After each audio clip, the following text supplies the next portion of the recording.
just in case, don't forget tonight, 6 o'clock, South Africa, our own Bafana Bafana, will be playing against the Czech Republic. Both of these teams are playing in the second pool match and both needs a win desperately.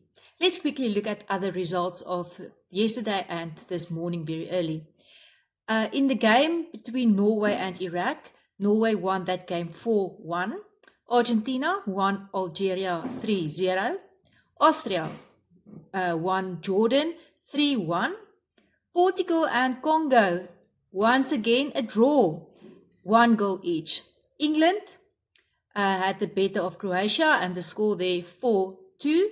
Ghana won Panama with 1 goal, and Colombia was the best team against Uzbekistan and they won 3-1. Other games to look forward, except for Bafana Bafana and the Czech Republic, will be Switzerland versus Bosnia and Herzegovina later tonight, and then tomorrow Canada versus Qatar and Mexico versus South Korea, and then of course the USA versus Australia. Please stay tuned for more soccer news. Have a nice day.